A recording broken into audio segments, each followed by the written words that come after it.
안녕하세요, 여러분. 오늘은 김현수 작가의 소설 뉴욕 제과점을 함께 깊이 읽어보는 시간을 갖겠습니다. 이 작품에 담긴 의미들을 우리가 빵을 한 조각씩 음미하듯 차근차근 파헤쳐보도록 하죠.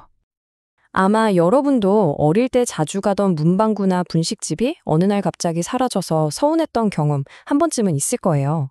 이 소설은 바로 거기서 시작합니다. 내 어린 시절의 세계 그 자체였던 소중한 공간이 사라졌을 때 느끼는 누구나 공감할 수 있는 상실감과 그리움에 대한 이야기입니다. 자, 이게 이 소설의 첫 문장이에요. 아주 인상적이죠? 작가는 왜 하필 연필로 쓰겠다고 했을까요? 한번 생각해 보세요. 연필은 꼭꼭 눌렀어야 하고 또 지울 수도 있지만 그 흔적이 남잖아요. 그만큼 이 소설에 담아낼 기억들이 자신에게 아주 소중하고 또 진심을 다해서 조심스럽게 다뤄야 한다는 작가의 다짐이 담겨있는 문장이라고 할 수 있습니다. 네, 바로 이 소설의 장르적 특징이 드러나는데요. 이런 소설을 우리는 자전적 소설이라고 부릅니다. 말 그대로 작가 자신의 이야기를 바탕으로 썼다는 뜻이죠. 그렇기 때문에 이 작품은 김현수라는 작가의 아주 개인적인 경험과 내면의 기록이라고 이해하면 되겠습니다. 자, 그럼 소설 속으로 들어가 보죠. 작품 속 주인공, 즉 서술자인 나에게 뉴욕 제과점은 그냥 부모님이 하시는 가게 그 이상이었습니다. 뭐랄까, 자기 자신을 증명하는 이름표 같은 거였죠. 바로 나의 정체성이었던 겁니다. 이 문장 하나에 모든 게 담겨 있죠? 나라는 개인의 이름보다 뉴욕 제과점 막내 아들이라는 호칭이 먼저였다는 거예요. 그만큼 나라는 사람과 뉴욕 제과점은 정말 뗄 수 없는 거의 한 몸과 같은 존재였다는 걸 알 수 있습니다. 제과점의 역사를 한번 보세요. 내가 태어나기도 전부터 있었고 내 어린 시절 내내 늘 그 자리에 있었어요.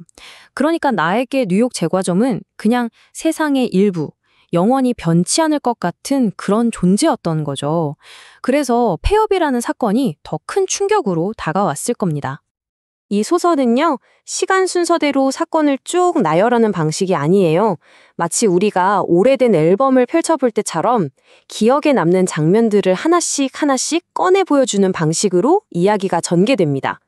우리의 기억도 사실 그렇잖아요. 과거 전체가 선명한 게 아니라 유독 강렬하게 떠오르는 순간들이 있죠. 자, 이렇게 여러 개의 독립적인 이야기 조각, 즉 에피소드를 나열해서 전체를 구성하는 방식을 문학 용어로 사파식 구성이라고 합니다. 이 소설은 바로 이 사파식 구성을 통해 뉴욕 제과점과 관련된 나의 기억을 아주 효과적으로 보여주고 있어요. 그럼 그 핵심적인 4개의 기억 조각을 같이 한번 살펴볼까요? 자, 이 4가지 기억이 이 소설의 기둥이라고 할 수 있어요. 첫 번째, 내가 작가로 데뷔해서 인터뷰를 했던 기억. 이건 가족의 자부심과 관련된 따뜻한 기억이죠. 두 번째, 기레빠시라고 불리는 빵 부스러기를 먹었던 기억. 이건 좀 가난했지만 그래도 순수했던 어린 시절을 떠올리게 합니다. 세 번째, 크리스마스 때 케이크를 옥상에 숨겨놓고 팔았던 기억. 이건 가족 모두가 함께 힘을 합쳐 일했던 가장 행복하고 활기찼던 순간이죠. 그리고 마지막, 어머니가 암 진단을 받으면서 그 행복에 실연이라는 그림자가 드리워지기 시작한 기억입니다. 이렇게 자부심, 순수, 행복, 실연이라는 각기 다른 색깔의 기억들이 모여서 뉴욕 제과점이라는 하나의 세계를 아주 입체적으로 만들어내는 겁니다. 하지만 영원할 것 같았던 뉴욕 제과점에도 위기가 찾아옵니다. 시대가 변하기 시작한 거죠. 뉴욕 제과점을 지탱해주던 세상이 서서히 무너지기 시작했습니다. 90년대에 들어서면서 세계화라는 말이 등장하고 우리 주변에 대기업 프랜차이즈 빵집들이 막 생겨나기 시작했어요. 바게트니 크루아상이니 하는 세련된 빵들 앞에서 우리 뉴욕 제과점의 단팥빵이나 크림빵은 점점 옛날 것, 촌스러운 곳으로 취급받게 된 거죠. 시대의 변화를 이기지 못한 겁니다. 이 장면은 정말 마음이 아픈데요. 팔리지 않고 남은 빵을 혹시라도 남들이 볼까봐 일부러 검은 비닐봉지에 담아서 몰래 버리는 어머니의 모습. 여기에는 가게가 어려워졌다는 걸 다른 사람들에게 들키고 싶지 않았던 어머니의 강한 자존심, 그리고 그 이면에 숨겨진 깊은 슬픔이 담겨져 있습니다. 결국 제과점은 문을 닫게 됩니다. 그리고 서술자는 이 사건을 이렇게 표현해요. 정상적이라는 말을 무려 3번이나 반복하면서요. 여러분, 정말 이게 정상적인 일이라고 생각해서 이렇게 말했을까요? 맞아요. 이건 절대 진심이 아니죠.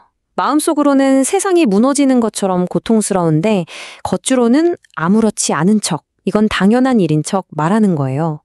우리 이런 표현법을 뭐라고 하죠? 네, 바로 반어법입니다. 너무나 고통스럽기 때문에 오히려 담담하게 말함으로써 그 슬픔의 깊이를 더 강조하는 아주 뛰어난 문학적 표현이죠. 결국 나는 스스로를 실향민이라고 생각하게 됩니다. 고향인 김천이 사라진 건 아니에요.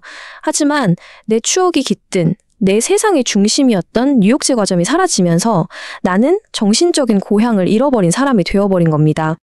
이렇게 자신의 세계가 무너지는 거대한 상실 앞에서 나는 깊은 절망에 빠집니다. 하지만 이 어둠 속에서 아주 중요한 깨달음을 하나 얻게 돼요. 처음에는 이렇게 절망적이었어요. 이제 내 인생에는 소중한 것들을 계속 잃어버리는 일, 괴로운 일만 남았구나 하고 생각했던 거죠. 정말 깊은 어둠에 갇힌 심정이었을 겁니다. 바로 이 부분이 이 소설에서 가장 중요한 지점입니다. 결정적인 인식의 전환이 일어나죠.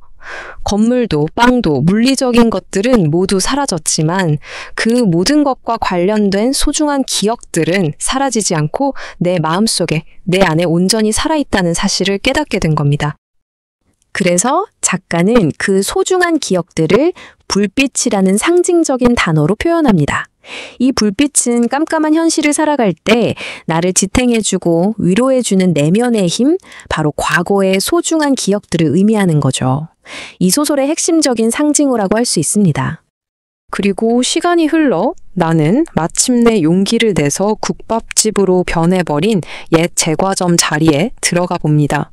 물리적인 공간의 상실을 비로소 온전히 받아들이는 순간이죠.